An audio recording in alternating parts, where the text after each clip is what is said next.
There's a saying that some wounds are so deep they can only be healed by a story. I believe that. I believe there's something supernatural about stories. Jesus told stories. People would ask direct questions, and Jesus would tell them a story.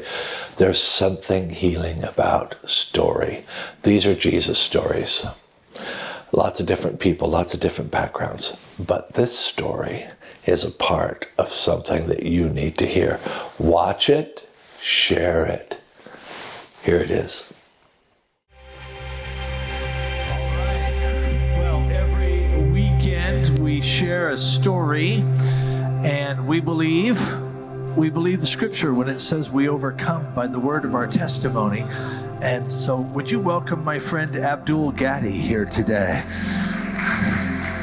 Thanks for coming, man. This is our third time. I really appreciate it. Welcome to everyone who's watching online. Lots of people have watched you on TV over the years. Abdul is a professional athlete, now one of the basketball coaches for the University of Washington. So he's transitioning into the coaching role. But he's I apologize for the people at this church. It's awesome. Go Dogs. Yeah. But you're McDonald's All-American. Of all the awards and honors and this, what means the most to you? Basketball-wise? Probably the ones in high school, being Gatorade Player of the Year and McDonald's All-American. And a lot of it has to do because those things kind of put me on the map and allowed me to go to college. And that was like a big thing for me. Like one of the biggest accomplishments was being able to call my mother and say, "Mom, you don't have to pay for college. I can play basketball." So that was the greatest. You think it felt good for you. Think of how good it felt for her. Yes. So she's over here. Pretty great. Yeah, thank you for coming, dear. Let's say it's not basketball. How do you answer that question? I think I know how you're going to answer it, but what means the most to you outside of basketball? My son, for sure. I have a 4, almost 5-year-old end of this month, and he's just such a joy. He's awesome. He's full of laughter, very curious, a lot of whys, but there's nothing better. So yeah, my son. So this world that you call normal, most people know nothing about, right? We just have jobs, we go there every day.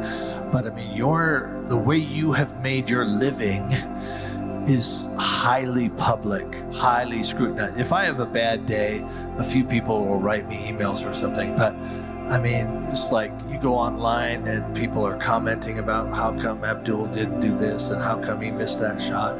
Does that ever just, how do you tune that out? How do you process it?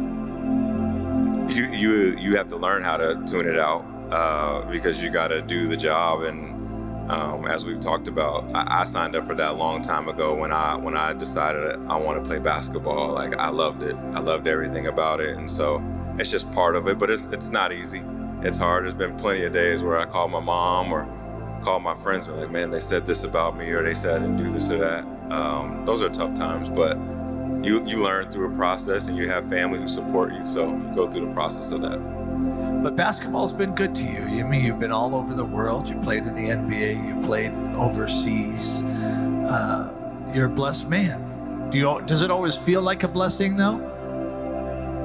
In the grand scheme, yes, it's always a blessing, right? It's difficult. That doesn't mean I'm exempt from difficulties in this game. But I've been this basketball has taken me across the world. It's put me in arenas full of 30,000 people. I've enjoyed the whole experience, but it's definitely not easy. The pressures, everything that's coming at you, the fame or all the stuff that's just around, it's not easy, but I've been super grateful for being able to do it.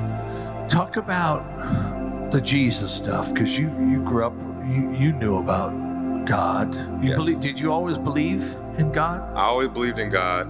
I didn't practice, though, all my life. So I was just a young man playing sports in school, trying to do the right thing, make sure I just didn't get in trouble at home.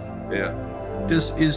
For you, is success harder on your faith or failure? Success. Yeah. Because I think for me, the tough part with success is when you have success, you kind of can forget. You think that you did it, or you did, and not that doesn't mean that you didn't work hard for it and that you didn't accomplish it. But I think I have to come back to like, man, God put me in this position. I have these abilities. I'm able to work as hard as I can because God has placed these opportunities in front of me. And in success, that's the toughest thing because everybody's praising you, and I don't want to be an idol. Like I am not God. I am in my exact spot. Yeah, that's well said. Yeah. The defining moment for you where Jesus became, because there was a shift for you. Yeah. And that's right around the time when I met you, was when Jesus clearly became more of a compass for you. Maybe that's not a good way of putting it, but it seemed like it kind of took center stage. Describe that moment. So I got to my senior year of college, and as you go through the process of being an athlete and playing at Division I level, most of us are thinking trying to go to the NBA. That's where I was, right? I was trying to finish school, but I was trying to figure out my future. I was like, man, I don't know if I'm gonna get drafted. I don't know what life's gonna look like going forward. And I'm feeling the pressures of, man, you're not doing this or that. Just playing okay. And that's tough on a 20-year-old who's trying to juggle all that and all the pressures of doing well and making the tournament and stuff. And there was a point where, it was some real anxiety, some real just tough times. And I had a friend who I've known since high school, my good brother, John Gaines, who was here earlier.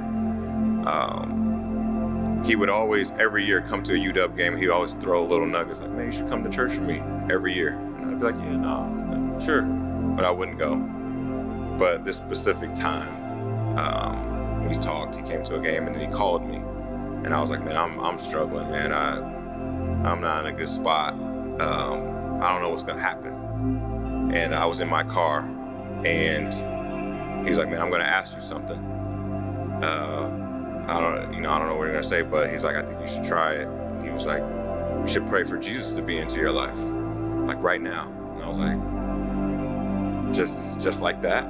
Like just we could just do that just right here in this moment. I'm sitting in my car. I don't have to like go to church. And he's like, no, we could do it right now, right over the phone. We can pray for God, pray for Jesus to be right in your life. And we did that. And I cried. And man, when I say there was a weight that was lifted off of me in that moment. From that point forward, I played pretty well. But I didn't play with the pressure on me anymore. I went forward knowing like, man, if I give everything, that doesn't mean that I was exempt from tough times in the game. But I gave everything to God and was like, God, wherever you have me, I'm just gonna go with it and work hard and you take it. The cocktail of money, fame, access to stuff, that kind of temptation, most people, sometimes when I hear people criticize professional athletes, I mean, it's like most people don't have access to the kind of temptations that athletes would have. Has that been difficult for you? Yes, I mean, it's a bunch. It's there, it's around. It's difficult with all the influences that are around, right? All the celebrities and, like I said, the fame and being on TV and stuff like that. Like it's extremely difficult. I only ask that because I don't like it when people present stories that aren't real. And one of the things I love about you, to me, I've been around a lot of professional athletes. You have a humility about you, and I love the way you conduct your life. But when I talk to Abdul and I ask him, how's it going? It's never baloney. You're always real. And so I want you to look at these people and what do you want them to know about being a Jesus person, ups and downs, good days and bad? What do you want them to know? The biggest thing too, and also to that point, right, like Dean came into my life as well. So super grateful for Dean because we can have 2-minute conversations, right, or an hour conversation, and it's always impactful. You just be like, hey, I'm thinking of you wherever you are. I love you, and I'm always grateful for those things. And that's the biggest thing I can tell you guys is whatever you're going through, good or bad, be extremely grateful, give God everything, and please be reminded that like God has you exactly where you're supposed to be. Like I am right here in this moment, speaking to you guys, having this time with Dean, having my family here. He has you. He always has you exactly where he wants you, and I'm super grateful for this moment at all times. I said that was the last question. I want to ask one more because I know we have a lot of kids that come, and people like you are your idols to these people. If you wanted to say one thing to the younger generation that they want to be you, what would you say to them?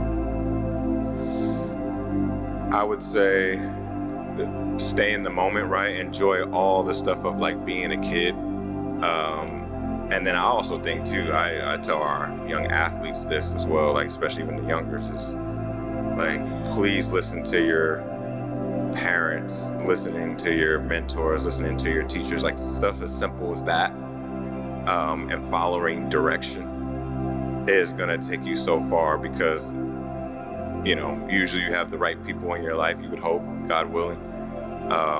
They're trying to direct you and give you those tools, going forward. And like it's little things like being coachable, listening to your teachers, being able to listen, right? So. Will you thank Abdul for his story this morning? He's a good man. Hey, let's stand to our feet. It's our 2-minute social. I want you to be friendly, and Abdul's going to be down here, and maybe you want to invite your mom or your family to come say hi to them and thank them for their story. Don't be shy. Come on, 2 minutes. Ready, set, go, go, go, go. Thank you for watching. I'd love to see you come in the building one of these days. We're over here in University Place at the corner of 67th and Cirque. There's a place for you. You don't have to be a Protestant. You don't even have to be a Jesus person yet. This is a Jesus place, and we talk about Jesus every weekend. If you're a regular, I'd love to have you give to help support what we're doing. Things like this video, it's super important, and we're making a difference. You're making a difference. Do you believe that? Look forward to seeing you soon.